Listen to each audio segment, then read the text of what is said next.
lecture by Slawomir Kolodziej on pluripolar theory and Monge-Ampere. Right? Okay, so today I would like to apply the pluripotential method for the Monge-Ampere equation on compact Hermitian manifolds. So the setting is following. Now omega is only Hermitian. 1,1 positive form.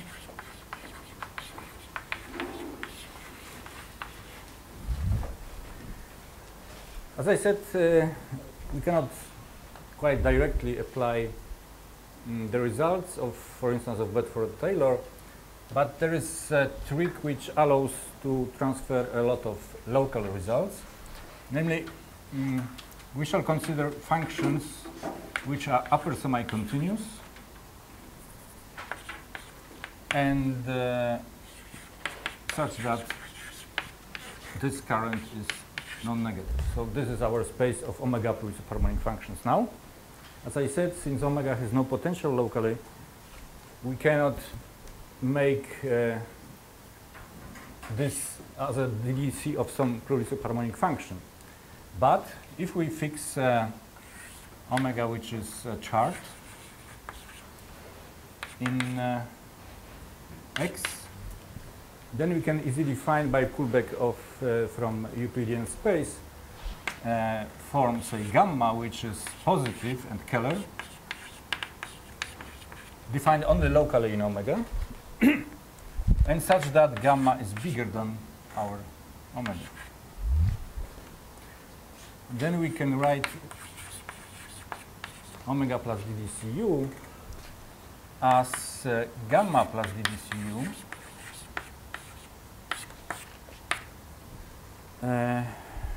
minus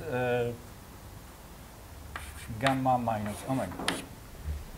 So this is a difference of two positive forms or currents. Since this is Keller, this is DDC of something plurisuperharmonic. So this is something to which we can apply Bedford and Taylor, and this is a positive form. And then, for instance, if you want to write the Monge-Ampere operator of this, then you get to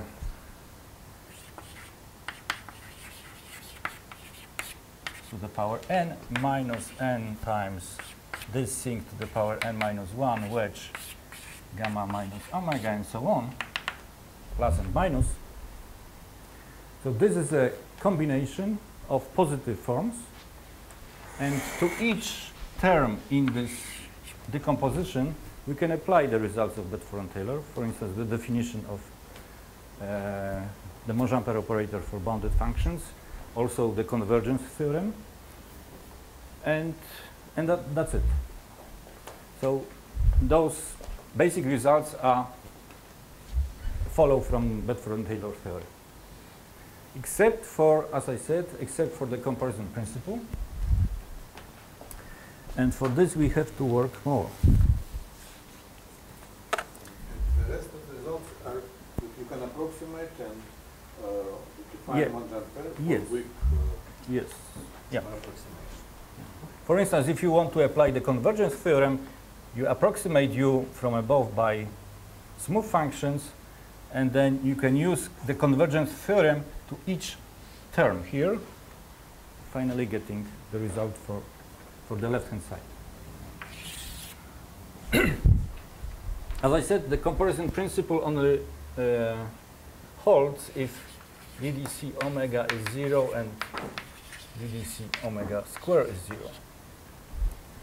But this is very restrictive, and in general we have to reprove comparison principle in some weaker form. I will present two forms of the comparison principle, but before let me mention that those are results obtained together with Slawomir Kolodziej, who is here, and then with Kuong Gok Nguyen.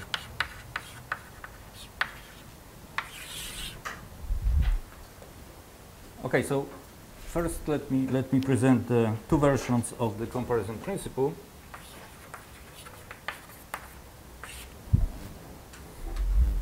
So we have two plurisubharmonic and omega plurisubharmonic and bounded functions.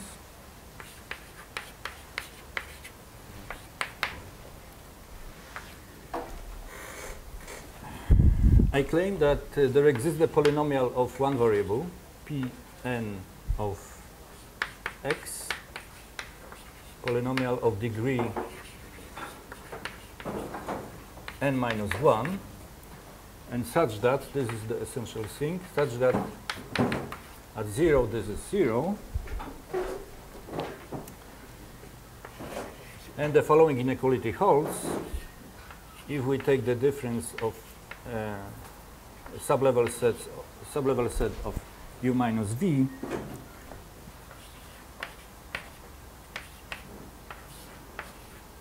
then we have the same thing as in the comparison principle, but we also have some not desirable terms. This is Pn of some real number. I will explain what are the constants b and m, and the sum of integrals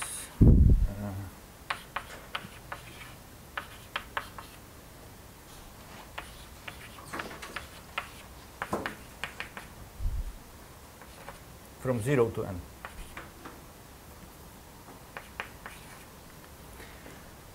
Okay, and b is a constant which depends only on omega, such that minus b omega square is bigger or is smaller or equal ddc omega, and this is smaller or equal b omega square. Such a constant always exists because everything is smooth and compact. And also minus b omega to the power 3. Here we have d omega wedge dc omega.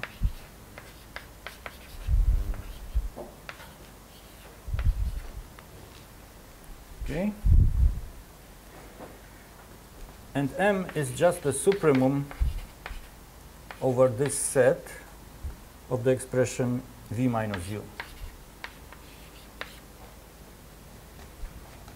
So let me comment a bit. It's more or less useless if this constant is big. I mean, if it's a constant like 1 or 2 or 3. Because then we have those terms which we cannot control in terms of those.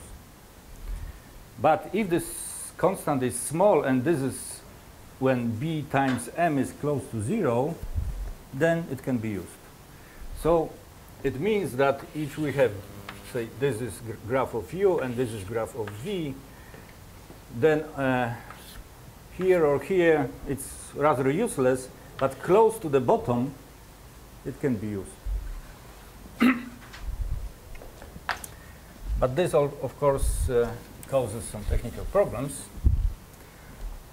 And surprisingly, this comparison principle was enough to prove L infinity estimates, but it was not sufficient to prove the existence of weak solutions of the Monge-Ampere equation. So now I will give the second version, which was used to prove the weak, the existence of weak solutions. So u and v as before, same u and v. We shall use the notation m of epsilon is infimum over x of the expression u minus 1 minus epsilon times v. Epsilon is small and positive. Then there exists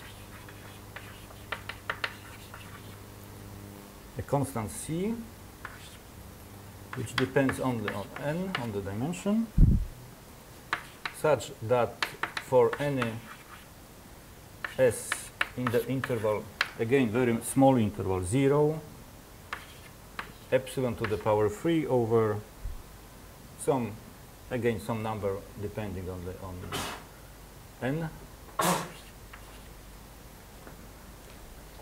we have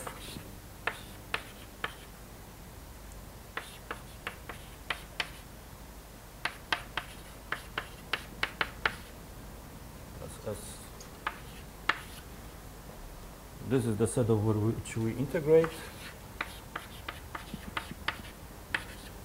We take the Monge-Ampere equation, Monge-Ampere operator related to 1 minus epsilon times v.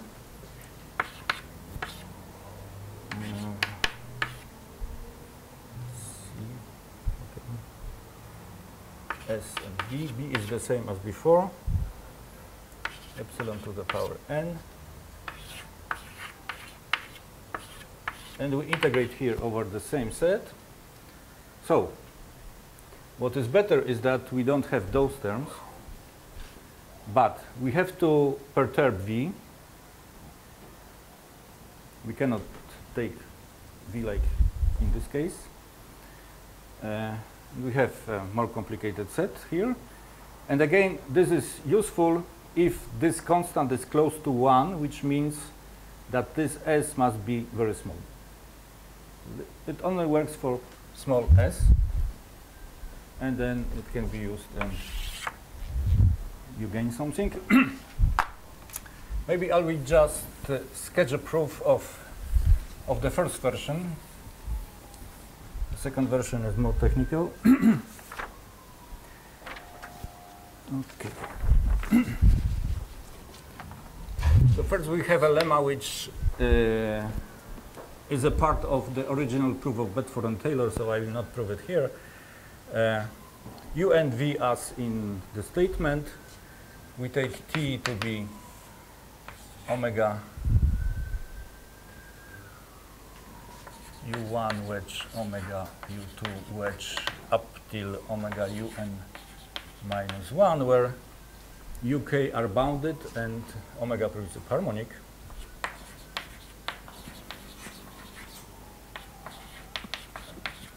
Some functions like that.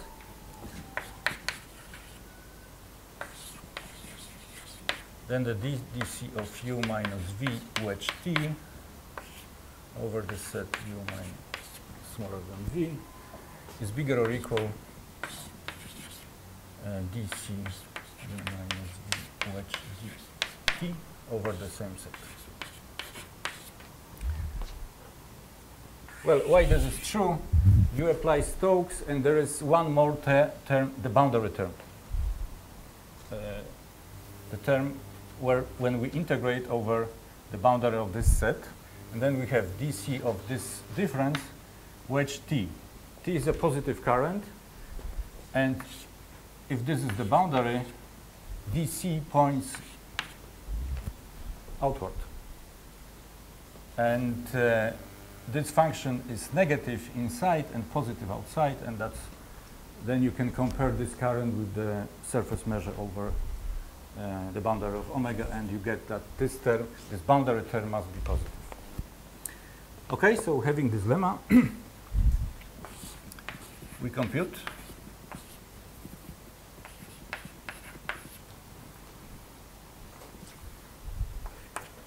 This is just by writing this in another way.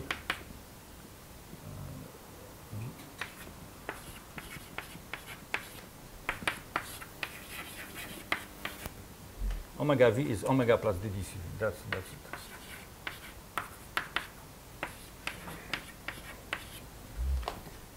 And now we apply the lemma.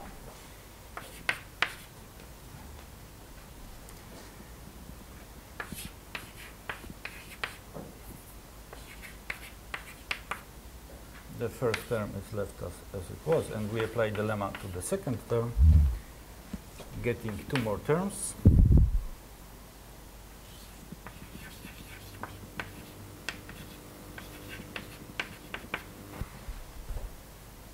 Like this, the same set, plus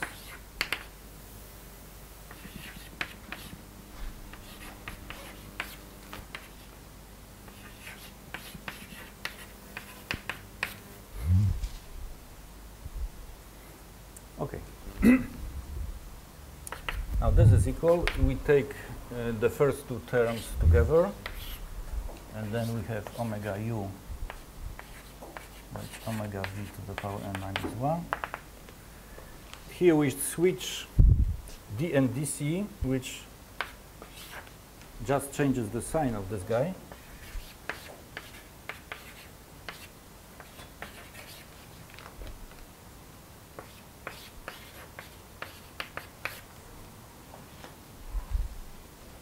Okay, and we apply Stokes to the second term.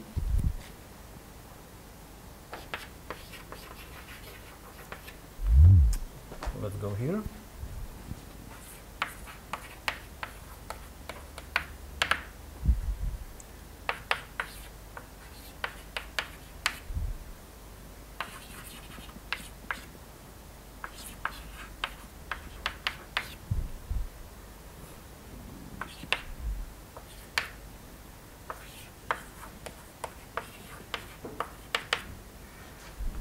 And now we replace the function here by just by supremum.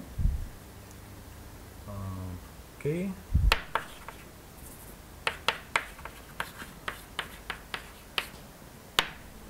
And this DDC of this, for the bound for DDC of this, we applied those inequalities. Because if you differentiate, if you apply DNDC to omega v, DDC of v is closed, so you don't get any terms.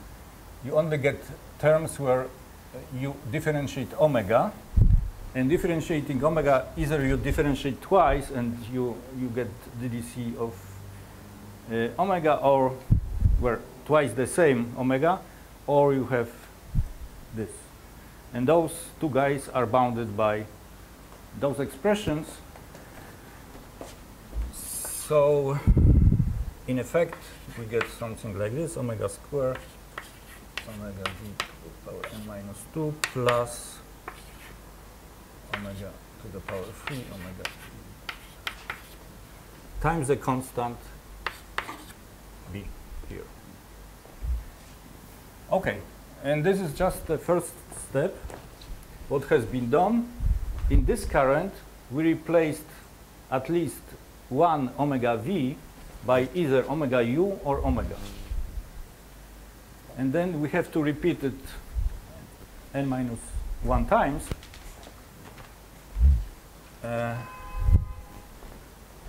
Just to get this. You see, in the first step, we got the polynomial of degree 1, right? So this is the idea of the proof of the comparison principle. And now let me pass to the equation itself.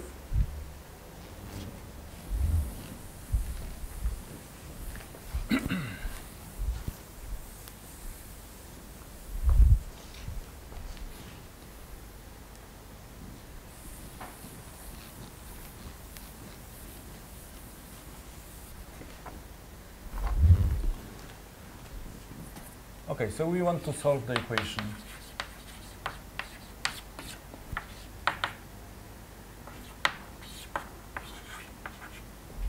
Where f is in LP of xp bigger than this. But now there is a constant c which does not appear in the Keller case, because in the Keller case we take just sufficiently normalized, well normalized f, and that's it. In the Keller case, in the non-Keller case, we don't have this in general. So to solve the equation means that there exists u, which is omega Pluri subharmonic, and there exists a constant c, positive, such that this equation holds. We don't know a priori which constant to choose. Tosatin-Weinkoff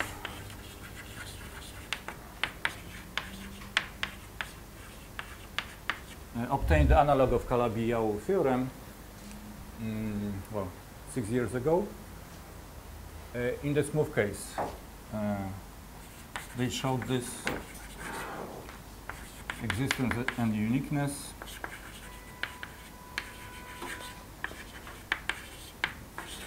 for f smooth and strictly positive. And now we want to extend it to non-negative and inner P.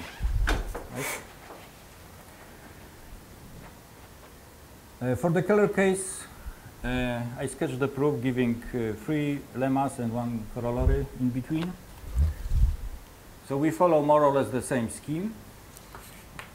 Lemma 1 is the same as in the Keller case. We applied local results to get this volume capacity estimate.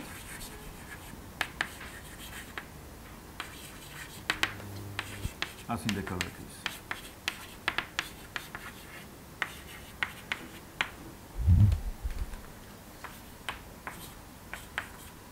But for lemma 2 we have to work more.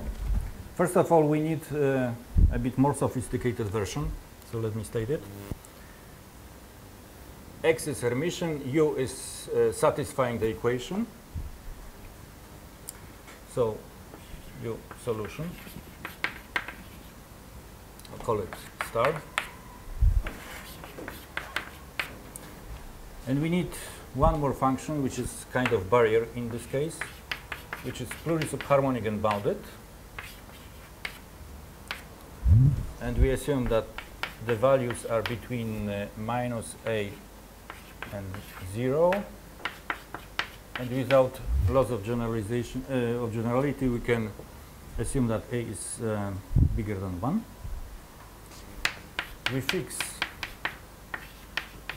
epsilon positive, and then a bit complicated statement says that there exists epsilon naught, which depends on epsilon, and on this constant b, which I erased, but which only depends on omega,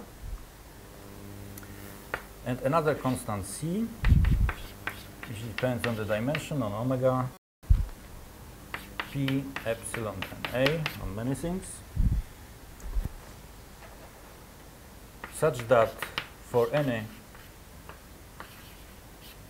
s and t smaller than epsilon, epsilon naught, if we denote by omega epsilon s the set where u is smaller than 1 minus epsilon times v plus m plus epsilon plus s, where m, which depends on epsilon, but I will not write it down, is again the infimum of the expression u minus 1 minus epsilon v over x. Then we have something similar to the Keller case, so t to the power n, capacity of the set u epsilon s smaller or equal c. C is this constant here, times the Monge-Ampere operator of u over the set. Okay, I will write this set here. S plus 4at, a bit more complicated. Okay. There are many constants here. What matters and what's the main difference between this and the Keller case is that again we need to take levels which are close to minimum. Here we have this minimum and s is very small. So for those levels we get this estimate.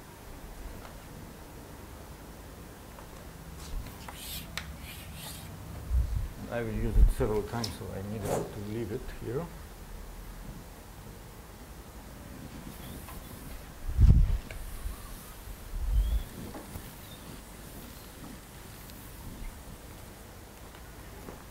And the proof is similar. I will not give it. It's similar as in the Keller case. We just have to replace the usual comparison principle with this weak form version A, which I gave. Now having this, in the Keller case we had corollary from those two. So applying this, the same chain of inequalities, to apply the proof of corollary for omega Keller, and this lemma, of course, this version of the lemma, and lemma to H for Hermitian, let's say.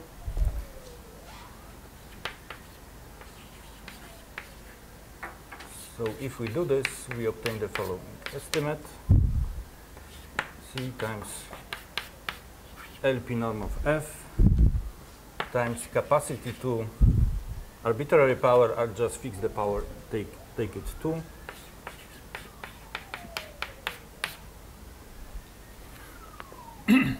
One has to do some rescaling to change this into this, but it's simple.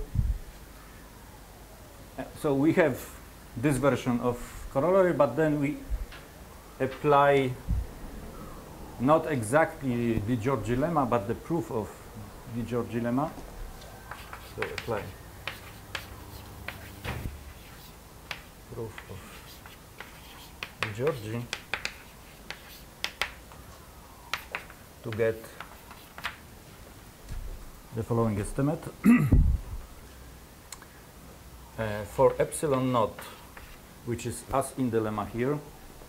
So I recall we fixed epsilon positive, and then we got some epsilon naught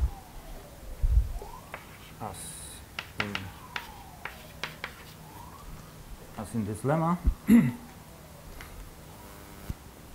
There exists a constant with the same dependence as in the lemma, such that for any s smaller than epsilon naught, we get the estimate s smaller than C times LP norm of F times capacity to the power 1 over n of the set.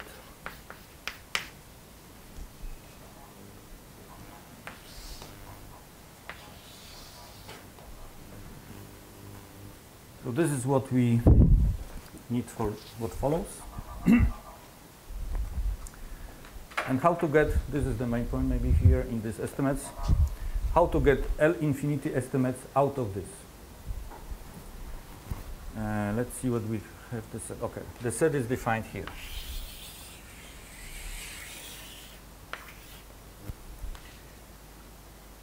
In the lemma we take V equals 0. The dependence of this set on M is not clear, I mean, from the notation, but it clearly depends on M. So what we do, we fix epsilon, then we fix epsilon naught as in the lemma, and then we fix positive S, which is smaller than epsilon. So everything is frozen except for this minimum here. And now we go with minimum to minus infinity, and recall that as in the Keller case, we also have this inequality that the capacity of the set where U is smaller than M is bounded by a constant which is independent over modulus of M, because M is here negative. So we go with n to minus infinity. So this becomes very small. This tends to 0. So this tends to 0. But then S is fixed. So for M small enough, we get a contradiction.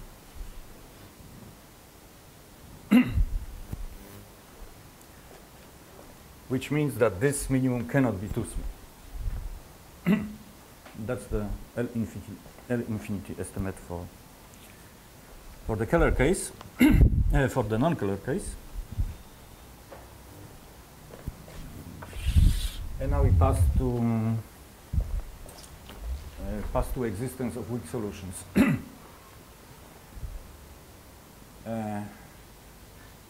The other problem which does not exist in the Keller case is this constant C. Because how we prove the existence having Tossati and Weintraub? Well, what we can do is we find a sequence Fj of smooth functions such that Fj tends to F in LP. And we can solve for any of those functions, and Fj is positive. We can solve for Fj using Tossati-Weintraub. But what we get are those solutions Uj, say, and some constants. A priori, those constants can either go to infinity or to 0. And then in the limit, we wouldn't get anything. Oh, I should say that here we assume from the start that f is non-zero. One can prove that it's not very trivial that one can prove that for f equals 0, there is no solution. Okay, so the first problem is to get control over those constants. So we will prove that the sequence Cj is bounded from above and bounded away from 0. First, let me show the lower bound.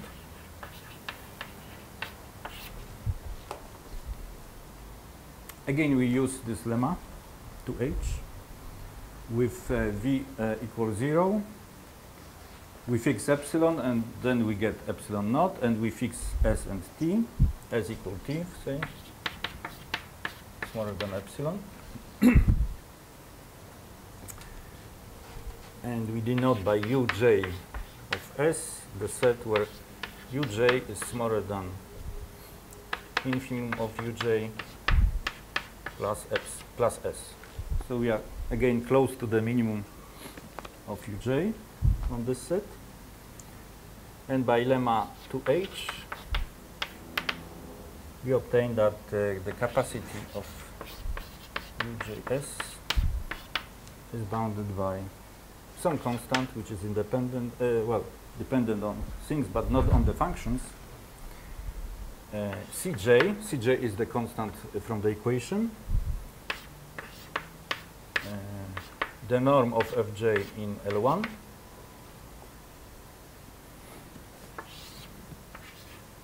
Over s to the power n. Because we took s equal t, so this is s to the power n.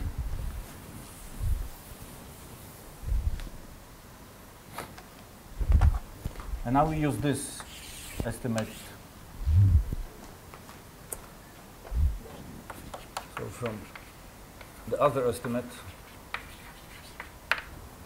we obtain that S is bounded by constant C tilde. I take C tilde to be this C here. Okay, C.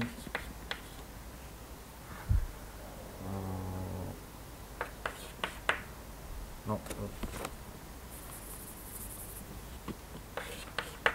Cj to the power 1 over n.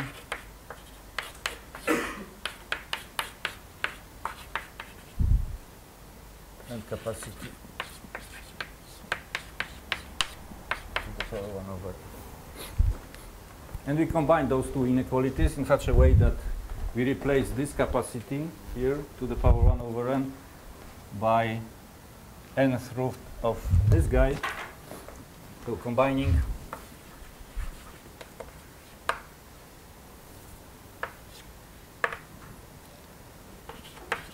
we obtain s square bounded by c tilde c1 over n. We also use the fact that LP norm is bigger than L1 norm. It doesn't matter. You can write both. And this is true for any s smaller than epsilon naught. And if we fix positive s, then we get a lower bound for this guy, since everything else is controlled.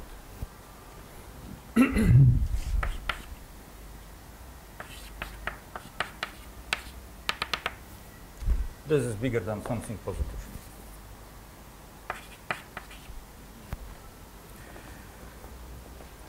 Now the upper bound, let's do this.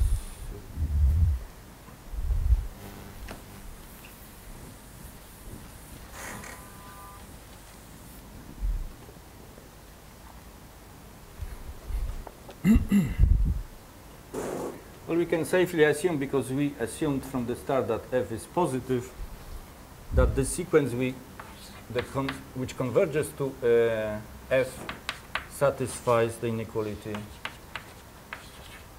for some positive delta.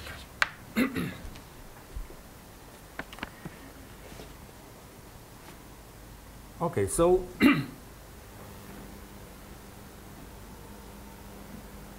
now we have two Hermitian forms, positive forms, omega uj and omega. We fix a point. Omega uj is smooth, so those are forms, not currents. Fix a point. And fixing a point, we can change coordinates in such a way that omega uj corresponds to identity matrix, and also omega is diagonal.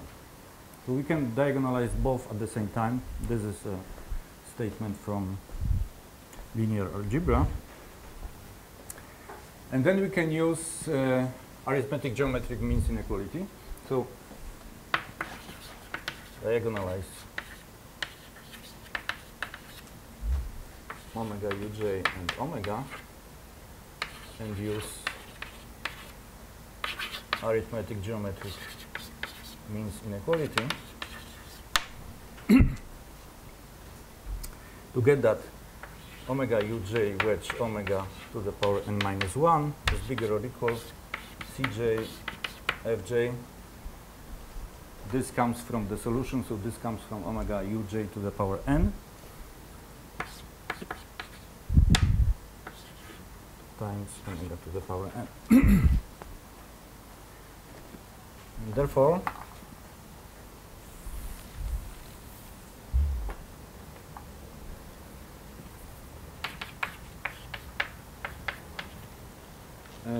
we get the estimate for Cj to the power 1 over n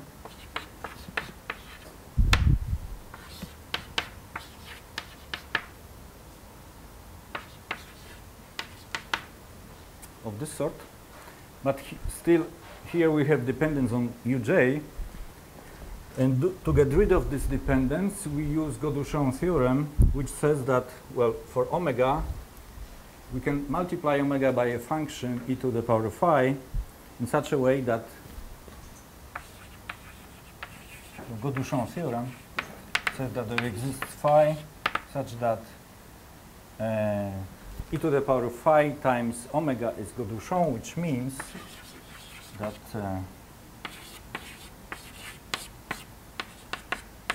this is 0.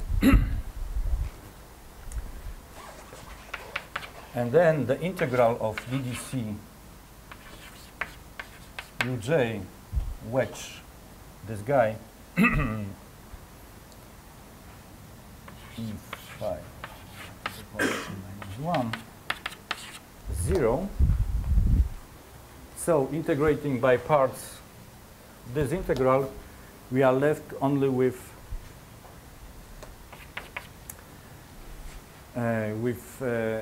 omega to the power n times, say, if we want to have upper bound, times 1 over minimum of this function e to the power phi, which is positive. So in conclusion, we get the estimate 1 over delta, which comes from this, and we take the minimum of e to the power phi to the power n minus 1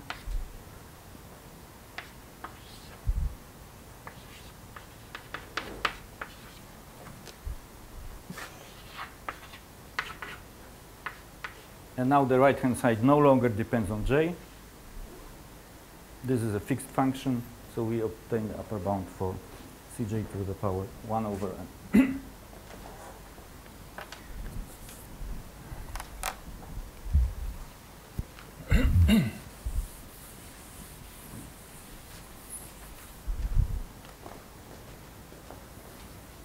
Okay, so we have control over those constants and continue, which means that we have this sequence fj of smooth positive functions which converges to f in LP.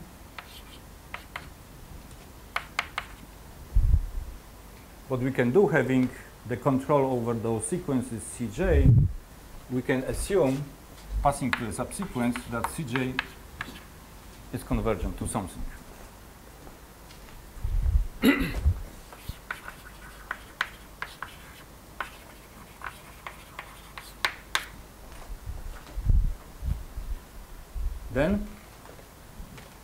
Then we have corresponding solutions Uj.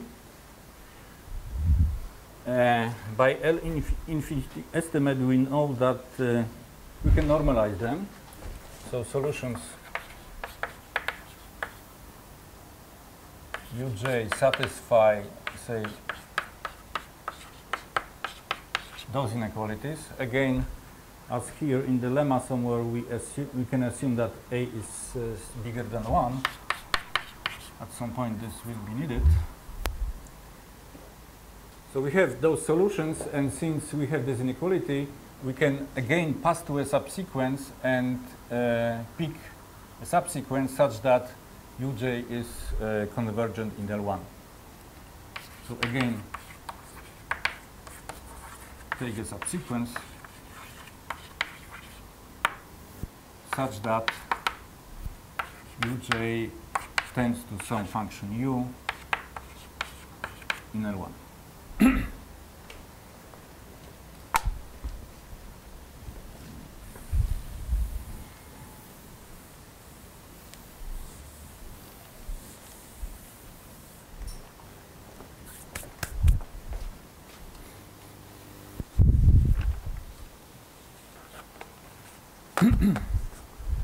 And now we argue by contradiction.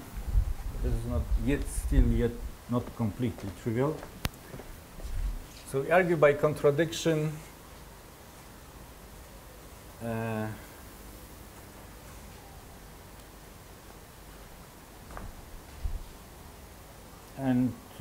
so we assume that the sequence we obtained is not a Cauchy sequence.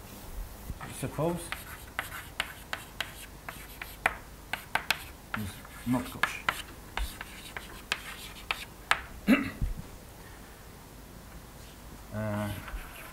Set Skj, a number which is minimum of uk minus uj, and suppose, using this, that there exists epsilon positive such that Skj is smaller than minus 4a epsilon. A is this number here, and epsilon is some positive epsilon.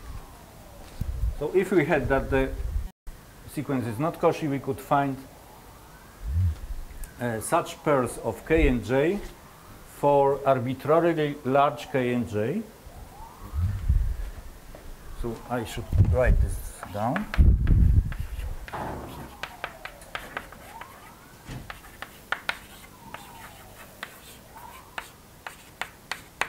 And from now on, I work only with such pairs of k and j. So we have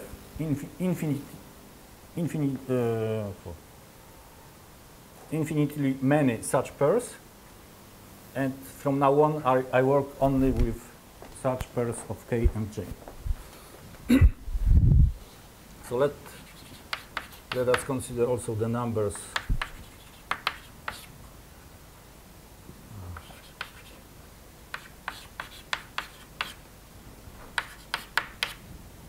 mkj.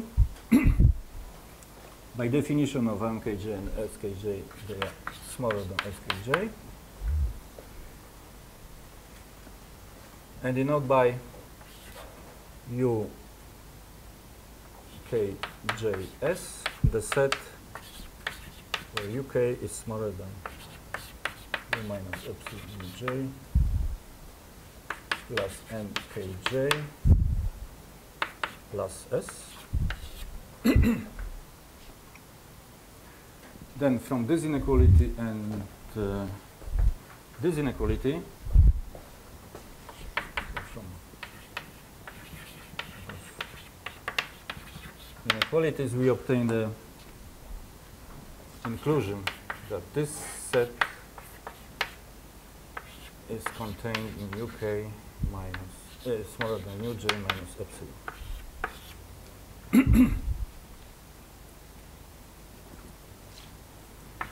If s is smaller than epsilon naught, where epsilon naught is again the number which appears in the lemma 2h for fixed epsilon.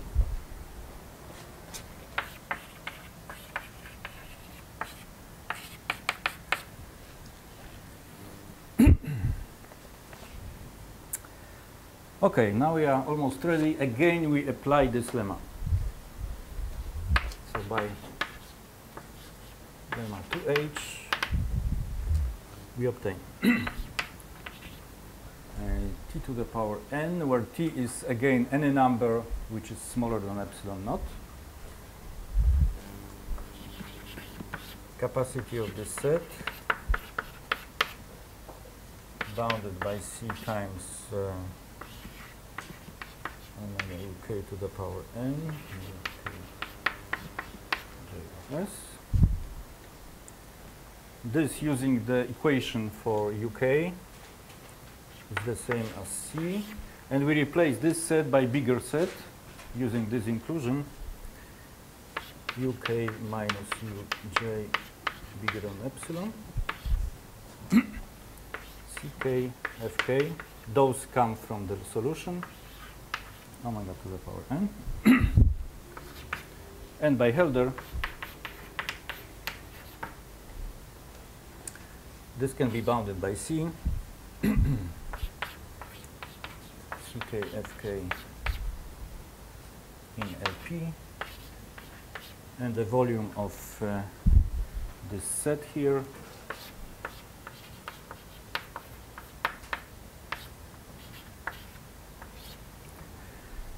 to some power which is p over p minus 1.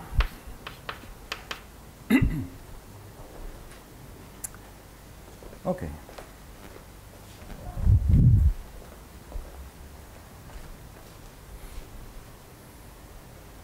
Now,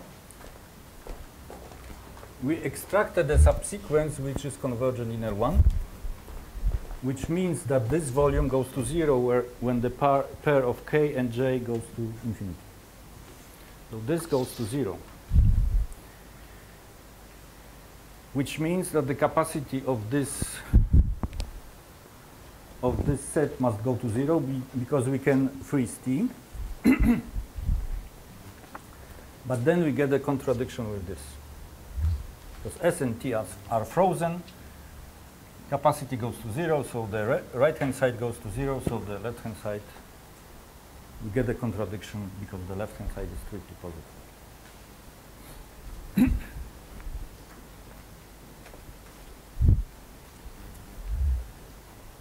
Okay, so that's how we get weak solutions. Still, there are things to be done in the Hermitian case, because as I mentioned, in the Keller case, we can also prove that